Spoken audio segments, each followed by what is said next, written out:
Hello and welcome to the GZERO World podcast. This is where you can find extended versions of my interviews on public television. I'm Ian Bremmer, and this summer has already been dominated by headlines from Iran, Ukraine, and Washington, but you may have missed another major political milestone. June marked the 10th anniversary of Brexit, Britain's historic vote to leave the European Union. The referendum transformed Britain's relationship with Europe and foreshadowed another political shock just a few months later, Donald Trump's election to the White House. Brexit promised a wealthier, more independent Britain, free from Brussels and back in control of its own national borders. 10 years later, that promise remains largely unfulfilled. If the goal was restoring British sovereignty, Brexit did succeed in that. Britain now controls its own laws, its own trade policy, its own immigration system. But nearly every major economic analysis concludes that the country is poorer than it otherwise would have been. Political instability has produced 7 prime ministers in a decade, and public opinion has shifted dramatically. Today, most Britons say that leaving the European Union was the wrong decision. At the same time, many pro-Brexit predictions about Europe never materialized. There was no wave of countries following Britain out of the EU. Instead, Russia's invasion of Ukraine, not to mention watching Britain's own experience, pushed Europe closer together, strengthening cooperation on defense and sanctions and security. Now British politics are shifting once again. Andy Burnham's rise has injected new energy into the centre-left, while Nigel Farage, the man who did more than most to bring about Brexit, faces political headwinds and corruption allegations.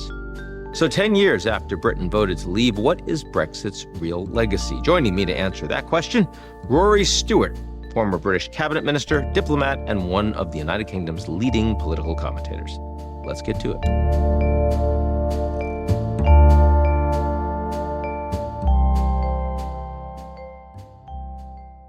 The GZERO World podcast is brought to you by our lead sponsor, Prologis. Prologis helps businesses across the globe scale their supply chains with an expansive portfolio of logistics real estate and the only end-to-end solutions platform addressing the critical initiatives of global logistics today. Learn more at prologis.com.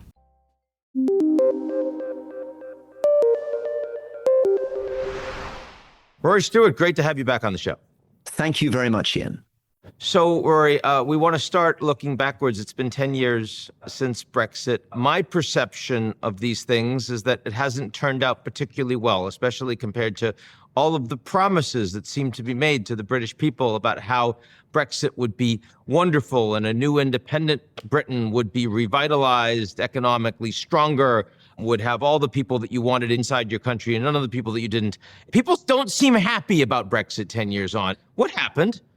No, you're completely right. I agree with you. And what you say is music to my ears. But you've got to bear in mind that I was somebody who voted to remain in the European Union and then campaigned very hard when I was running to try to be prime minister against Boris Johnson to try to stop his hard Brexit.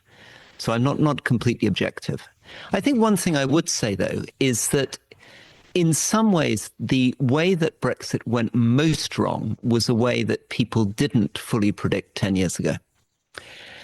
Brexit happened in an environment where people still imagined a pretty stable world order. And the story was, being driven by the Brexiteers at the time, we'll leave Europe, which they saw as a pretty stagnant economy whose demographic growth, whose age profile was going wrong, whose economy was growing slowly, and we will connect ourselves more closely to the fast-growing economies of Asia, the US. So there's a lot of talk about we'll bolt ourselves to the Indian economy, the Chinese economy. It was a sort of vision which at the time was called Singapore on Thames. The idea is that Britain would become this sort of deregulated, free market, buccaneering, free trading nation. And of course, it happened at exactly the wrong time, because in fact, the story over the last 10 years is not a world becoming more globalized, more open, more free trade, but instead a world which has been defined by protectionism, by tariffs, and where national security threats means that the idea of completely opening your economy to China, or even perhaps for some people to the US at the moment, doesn't seem as smart. And in fact, there are many arguments, particularly following Russia's invasion of Ukraine, for why you should be closer in every way to your European neighbors. Now, on the one hand, it's a very strong argument to say when protectionism is making life much more difficult, being a part of the world's largest common market, very good idea. Don't want to cut those ties. On the other hand, another story for the last 10 years has been Europe falling farther and farther behind the United States in terms of productivity, falling farther behind in terms of the US and China on technology, even on defense, though some are starting to turn that around of late. How do you respond to that, thinking about the UK's position, Brexit or no Brexit, in today's world order? Yeah, well, you're completely right. And actually, to be fair to the Brexiteers, and I don't really like being fair to the Brexiteers because I think they did huge damage to our country. But that was something that but they the Brits had have identified. this sense of fair play even when you lose. You do. That is something you're known for, right? I try. But they, to be fair, identified this problem in 2016. What they were saying was Europe is not actually that dynamic. It's too regulated, it's too risk averse, it's not embracing of technology, it's getting old very quickly, its welfare state is too expensive, it's not spending enough on defense. All the kind of stuff that you would have heard made very powerfully in arguments by the Trump administration. They were saying 10 years ago, and that was one of the reasons why they wanted to separate themselves from Europe, because they thought that if Britain wanted to be more like the US, more deregulated, more innovative, more tech-friendly, more open to trading with the world, it would be better off outside the European Union. Now, the problem for Britain, of course, is the problem for Europe, which is it turns out British citizens hadn't really signed up for being Singapore on Thames. And therefore, they never managed to take advantage of what they thought were the benefits, partly because the British, like the Europeans, are broadly speaking, in many of their instincts, very social democratic. They want quite a generous welfare state. They want a generous health system. They're not really that excited by the idea of signing up for a much more red in tooth and claw, deregulated US-style capitalism. So there are a lot of problems. One of those problems was for the Brexiteers, but another problem actually is for Europe in general, which is that if it's true that what you need to grow is letting rip on AI or letting these hyperscalers grow or accepting the type of social security provision you have in the US or the kind of minimum wages that you have in the US, most European citizens are not really up for that. They still fantasize about the good old days where Sweden or Denmark or Germany seem to represent relatively equal, high-wage economies. Now, you've gone through a great many prime ministers since Brexit, both on the Conservative side and now on Labour too. Does the average Brit just see anyone, whether it's on the centre-right or the centre-left, as too far from their own sensibilities, as representing a Britain whose time has passed? Part of the problem is that people's expectations are completely out of whack with what the country is naturally delivering. Part of it is that social media helps to whip up real anger. Part of it is that even when good policy decisions are made, it takes a long time for people to feel the benefits.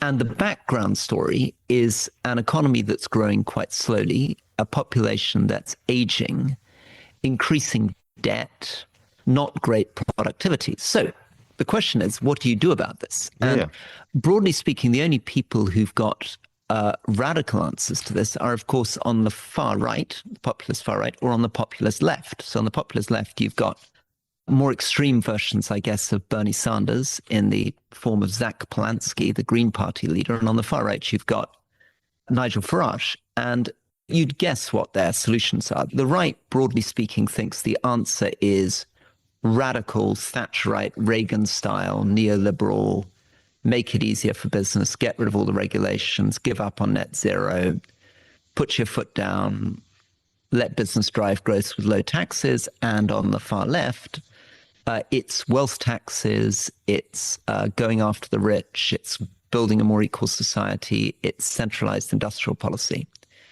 But what's isn't delivering is the old center ground, which would be, I suppose, the kind of center ground of the Democrats in the US, the kind of third way consensus which we associated with Tony Blair or Bill Clinton. That kind of worldview, a kind of pragmatically regulated free market, is not, people feel, delivering. So we now have this fellow, Andy Burnham, who is certainly not talking about Singapore on Thames. He's talking about, sort of Downing Street up in Manchester. Seems to be very different from what solutions the Brits had been offered by their leaders. And yet, what I hear from you is that we shouldn't probably expect very much from his administration either. I don't think you should expect anything startling in terms of unlocking British economic growth. I mean, one of the things is that he hasn't actually talked very much about the economy or where the money's going to come from. What he has done is immediately begun by saying that he wants to do things for adult social care, in other words, for the vulnerable elderly. He wants to address homelessness. He wants to do radical devolution. He wants to push power down to neglected areas of the north of England, for example. And finally, he wants to do much better vocational training for the 10, 20% of society who really struggle academically and who maybe could be helped a lot by getting high quality skills training, not necessarily to go into industry, could be to go into hospitality sector or retail. So this is a man who is a Catholic, whose guiding question often seems to be, is this decent? Is this hospital where I would want to put my mother? Do I want to see homeless people on the streets? So it's an idea of trying to raise standards, create a Britain that he's proud of, but we don't hear very much about where the money's going to come from to pay for those things. I mean, Starmer got into a lot of trouble in part because he was on the wrong side of trusts for Mandelson, the ambassador to the US, and the Epstein case and all of the rest. I'm wondering if Burnham, even if he can't actually deliver, but he is seen as decent, as an example of what a British person, a British citizen, a British leader should be. Can that be enough? Can that be enough to get the UK through an actual full term this time around or not? Yeah, it might be. You're right, Ian, in putting your finger on the fact that in politics, it isn't all about delivery. It is partly about values and personality and optimism and communication. And he is a much, much better communicator. Keir Starmer was this very, very rigid, wooden lawyer who found it very difficult to talk without sounding like he was reading from a script. Andy has been the mayor of Greater Manchester, which is a big, big city. I mean, it'd be like being, the equivalent of being the mayor of Chicago or something. Chicago, yeah. And so he's coming into it with the spirit of a mayor, much more used to executive power, much more used to dealing with other parties in a pretty non-tribal fashion. He's got deep political experience before that. He was a cabinet minister and a member of parliament, and he got into Labour politics very young. I think there's a lot to be said for having a leader who is likable, communicates well, people like their values, and in a world in which it's quite difficult to achieve really radical change. I mean, for example, let's say he wanted to make the entire British education system more like the Swiss education system. In other words, 60% of people going into highly trained vocational training.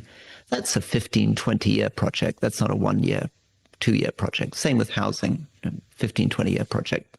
Probably sorting out the National Health Service and adult social care is a multi-year project. So getting re-elected or even surviving to the next election may not be about delivering these generational changes. It may be more about seeming to be in touch, seeming to listen to people, seeming to care may count for a great deal.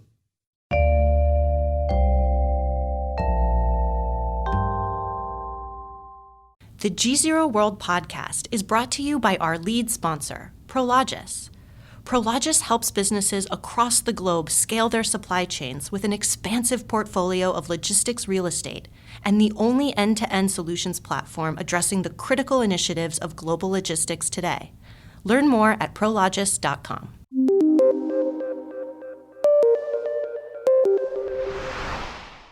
I want to move now to one of your favorite topics, which is Nigel. He does seem to have blown himself up a bit. I have to say, I was surprised after someone who took such incredible identity with Brexit, given how badly it went, had been able to reformulate himself as such an incredibly popular force. So let's first talk about how he managed to do that. What is it that made Farage a success despite his track record? Well, let's just begin with that. I mean, it is an extraordinary story. So Nigel Farage came out of the last election, which was only 2 years ago, with only 6 seats in Parliament compared to Labour that got nearly 400 out of 650 seats. So he was not in a strong position. Over the last 2 years, he basically broke British politics, which had been a 2-party system, into a 5-party system. So traditionally, Labour and Conservatives, right back in the day, were getting 80, 90% of the vote. Suddenly now we're in a system where the Greens, Labour, the Conservatives, the Liberal Democrats, and Nigel Farage's populist far-right party Reform were on roughly a fifth of the vote each, with Farage leading. And if you went back 6, 8 weeks, he was comfortably ahead in the polls and actually looked like the tricks of a first-past-the-post system might have led him to get a staggering majority. Now, that's an extraordinary story. This is somebody who failed to get elected to Parliament multiple times, who struggled to get 1 or 2 MPs in, suddenly turning himself around to look like he was going to end up with over 300 members of Parliament and be in power. And as you say, given that he was, with Boris Johnson, one of the big deliverers of Brexit, how come he wasn't blamed for this? Well, the answer is that many people who vote for Brexit have been convinced that the problem was not Brexit, but as you can predict, that it wasn't delivered right. And his basic message is the best message of all for any populist, which is there is an out-of-touch establishment elite. I represent the real people. We're going to stop immigration. We're going to stop all this politically correct nonsense and put me in, and I'm going to speak for the real British people. And it's not very different to the message of Giorgia Meloni in Italy or Donald Trump or Bolsonaro in Brazil. It's a classic right-wing populist message. And what's gone wrong for him is now financial scandal. £5 million, apparently, that he received, apparently illegally, as a campaign contribution, yeah? Yeah, the whole thing is getting murkier and murkier, but there was a £5 million donation that he took, he claims personally, just as a gift from a friend. And who of us doesn't receive gifts like that? Absolutely. And then, who of us would feel that when we were about to run for Parliament or became Member of Parliament, we might want to declare that we just received a £5 million gift from a friend? But, he said it was a gift for his security. And then he said, well, maybe he hadn't spent it on his security. He could spend it on a Ferrari if he wanted. And then, later on he said he hasn't spent it. But the thing that really got him in trouble, because there was a technicality around that, he received the money before he was in Parliament. So he was trying to argue that he'd received it in a period of time when he was outside Parliament and therefore wasn't obliged to declare it. The real recent problems have come around an extraordinary figure called Posh George. And this is a convicted criminal who traveled with Farage to meet Donald Trump 10 years ago. You said Posh George. Posh George. His mother's an aristocrat. His mother is the daughter of a lord. But that title doesn't bequeath Posh, does it? Doesn't bequeath, no. He's just called Posh George by his mates because most of the Farage's people are more kind of working class and feel, and this is a guy who has floppy hair and his mother's the daughter of a lord and went to school in Mustique, this Caribbean island. I've heard of it, yeah. Yeah, and all this sort of stuff, right? So this guy starts working for Farage when he's in his early 20s. They travel out to meet Donald Trump and in Vegas. And on their way back to Britain, he is suddenly arrested by American agents. And he is then charged with something like 22 counts because it's turned out that he has cheerfully been offering to money launder drug money. And the drug lords that he's been meeting with turn out to be FBI agents in disguise. Very warm effort. And so, not surprisingly, he's arrested. Farage is a bit embarrassed because the man that he's going through passport control with has just been taken away by American agents. And eventually he does a plea deal where posh George Cottrell, this guy in his aged, I think, about 23 at the time, says that he will teach American agents how to money launder in exchange for a reduced sentence. So I think he only serves about 6 or 7 months. Now, you would have thought that was the moment at which Nigel Farage cuts links with this man. Because Cottrell then goes on and he moves to Montenegro and he starts gambling hard and he starts doing crypto gambling and shadow bets, and he sets up sock puppets where you buy normal people's accounts to place bets that otherwise the gambling companies wouldn't allow, and all this stuff's happening online. And suddenly Cottrell's mother, who seems to live quite modestly in a cottage, starts giving very large donations to Farage. She's still a lord at this point, though. She's a lord's daughter, exactly. As George said in his mother's defense, she's a very successful aristocrat. But she doesn't seem to have much money. She's sitting in a small cottage, and she certainly didn't leave any money to her son. But her son appears to have accumulated maybe 150 million in the Balkans, engaged in some very interesting business to do with moving money around and gambling. But it's the mother who starts making donations of 250,000, 500,000, 1 million into Farage's bank accounts.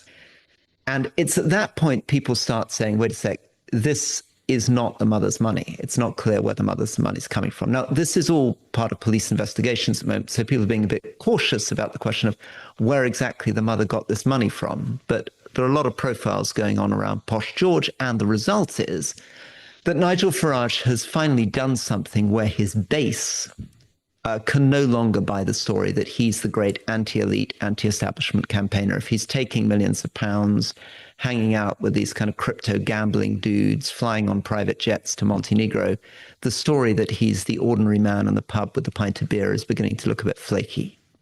So, in order to avoid the continued negative attachment of him being perceived as this dodgy elite, he says, I am going to take this directly to the people. I am going to resign my seat, and I will call a by-election, and the people will show that they still support me, and I'm going to have this election. And that does not appear to have been a very wise decision for Nigel. No, you're right, Ian. It was amazing. So the vision was exactly as you say. And he thought that all the other parties, Conservative, Labour, etc., would run candidates against him, and he would beat them, and he would prove through this by-election. The normal way it would be done would be exactly that. Instead of which, all the party leaders immediately said, this is a stunt. We're not going to facilitate this. We're not running any candidates against you. You can run on your own. And suddenly, the leading candidate who pops his head up against him is a man called Count Binface. And Count Binface is a dustbin, a trash can, with a large cloak behind it and a dark suit. He is, in other words, a novelty comedy candidate whose major campaign province is to move the position of the hand dryer in the men's washroom in the Uxbridge pub. To be less inconveniently located. Right, exactly. But that's something, unlike healthcare, right? This is something that one can deliver on fairly expeditiously. Absolutely. When he ran against Andy Burnham, his promise was that if he was elected, he would build one affordable home, which is quite a good line because all the politicians have been promising to build 2 million affordable homes. And as far as we can see, they haven't managed to build any. So well, look, we have in New York, I don't know if you're familiar with this, but, Mamdani, who is the new mayor, and he's quite popular in New York. He said he would build these new affordable supermarkets, and he's doing 3, right? So I do think that starting small, especially when you're talking about, sort of city politics, there's something to be said for that. Yeah, it's beautiful. Now, so the result, though, as you get, is that instead of Farage running against all the establishment parties and showing that he's the people's choice, he's now running against a trash can with a cloak, a sort of mixture between a trash can and Darth Vader. And therefore, every hustings he does, every television interview he does, he's having to deal with a trash can. And he's trying to portray the trash can as the elite establishment, but he's struggling a little bit to make Count Bin face the deep state. Now, are they going to have an actual debate or series? Yeah, I mean, Farage may try to duck out of it, and I guess his team will be trying to advise him on this. But yes, certainly the norm would be that he would go into TV debates and other kinds of debates against Count Binface. I like Binface. I say that as someone who likes Douglas Adams. I like Monty Python. I like Red Dwarf. I mean, there's something about that British humor that appeals to me. But does he actually have a chance of defeating Farage in this odd by-election? The polling suggests that he's an outsider, but I think he'll get many, many more votes than anyone can believe. I think it's unlikely at the moment that he'll make it into Parliament. But either way, as you can imagine, is a massive loss for Farage. You know, either Farage wins relatively narrowly against a trash can, or he actually loses his seat to an alien trash can. So if we look forward to close, do we think on the back of all of this, is the big story post-Brexit that the UK is just destined to become a messy, multi-party democracy with coalition governments coming together and falling apart? Or having now seen the peak of Farage and reform, is there an opportunity for the major two centrist parties to come back and see post-Brexit business as usual? I think there is a real opportunity. I mean, we have like an American electoral system, a first-past-the-post system, which favors incumbent parties. And if these parties can consolidate enough and reform fall away, we would quite quickly, the electoral mathematics will return us back to something that looks like old-fashioned two-party politics. And populism in Britain has, over the last 20 years, tended never quite to peak in the normal European model. So that is a real possibility. I mean, I think there's a bigger issue, though, for countries like Britain. And I'd say I'd put France and Germany and Japan and South Korea and Canada and Australia into this camp, which is the big geostrategic question is, can they really create this alliance of middle powers, which Mark Carney's talking about? Is it really feasible to imagine that they're not just going to get themselves stuck between the rock of the United States and the hard place of China? And the big change since 2016 has been that the default setting, which would be, of course, we're on the US side against China, has been shaken very, very dramatically. Shaken by Trump's threats against Greenland, threatened by his threats to withdraw from NATO, threatened by his disabling our access to frontier AI systems, to the general humiliations and tariffs and attacks against what formerly would have been Western allies. So these are countries that are never going to trust the US structures and systems again in the way that they once did. The US will be betting, and you hear this from Vance and Marco Rubio, that these countries are too weak and too inept to be able to foster an alternative to the United States. So the narrative that we hear, and I'm sort of pushing this to you because some of your listeners are American, we effectively feel like an abused partner. We feel like we've got some husband saying to us, yeah, you may not like it, I may beat you up, but you're never going to leave because you can't afford to set up your own house, so you just got to suck it up. And I think we're underestimating the sense of rage and political humiliation, which may well actually drive Britain and these other middle powers and the European Union to do something which J.D. Vance and Rubio thinks will never happen, which is to try to develop genuine strategic autonomy away from the United States. So I think the big story of the next 2-3 years from Britain is the question of sovereignty. Yeah, I mean, what I would say is that the place where that analogy, and it's a very visceral one, falls down is you don't have to make a decision of all or nothing. You don't have to be a little bit pregnant with your abusive spouse's kid. You can hedge, you can build, you can do less with your formerly trusted ally and do more yourselves without actually breaking ties. And that's where I think everyone is expecting that this is going to end up. Yeah, I think that's right. But of course, it's tricky because the hedging carries risks. I mean, let's say we become more dependent on open source Chinese AI models. That carries risk. what kind of dependency or relationship do we have with the Gulf on energy? I mean, we've been through this extraordinary series of shocks where we couldn't be dependent on Russian gas anymore. We then were very dependent on LNG coming in from the Gulf and American LNG.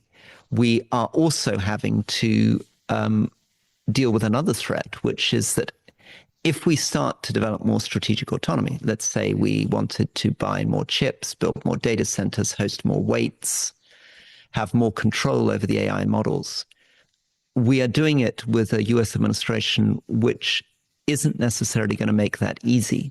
Mm-hmm. So it's not a hedging where your abusive spouse is going to cheerfully allow you to play footsie with the neighbor. I think there's a real sense that from the Trump administration's point of view, American hegemony and domination of Europe is real. And they talk about us standing on our own 2 feet, but what they mean is they want us to spend more on defense and buy US defense equipment or get American companies to manufacture in Europe. Yeah, I mean, like, it's no one's making that decision. And if Trump was a Xi figure or a Putin figure or even an MBS or an MBZ figure who you knew you were going to have to deal with for generations, I might imagine that the hedging strategy would be much more dangerous than one where the Americans completely redecide what they're going to do every election cycle. Yes, that's true. But there is a sort of small caveat on that, which is, of course, Trump will go. But having seen him twice, we can't unsee what happens when the US begins to weaponize its choke points, weaponize our dependencies on the US in every single way, from the dollar through to AI and defense. So I think you're absolutely right that we may be able to rebuild relationships with the US. We may avoid being punished for hedging a little bit, but it's still the case that the drive for sovereignty will feel very, very urgent, even with a new president, because, you know, even, I don't know, if whichever Democratic president was lucky enough to get elected, however much they said to us, don't worry, forget everything that you've heard since 2016, you really are our allies, we love Western Europe, we will be thinking, yeah, but how long are you going to be around? So I haven't heard anyone on either side of the pond talk about the special relationship in years now. Shall you and I formally kill it right now? I mean, not cheerfully, perhaps, but nonetheless, I mean, someone needs to. Yeah, I think, Ian, you're the man to do that. No more special. It's over. It's over. And you called it first. For me, okay, it's over, Rory. Yeah, but I hope our special relationship, Ian, will continue and that it will strengthen, not just continue. Some other exotic location where we can continue this conversation. Yes, absolutely. Maybe Scotland. You never know. Okay, Rory Stewart, thanks so much for joining again on the show. Good to see you. Thank you, Ian, very much. That's it for today's edition of the GZERO World podcast. Why not make it official? Why don't you rate and review GZERO World? 5 stars, only 5 stars. Otherwise, don't do it. On Apple, Spotify, or wherever you get your podcasts. Tell your friends.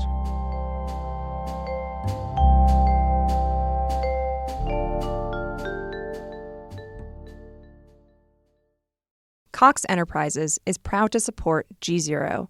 Cox is a family-run company that has thrived across 3 centuries. We're building a brighter future in automotive, greenhouse agriculture, clean tech, environmental conservation, and beyond. Cox Enterprises, in the business of what's next since 1898.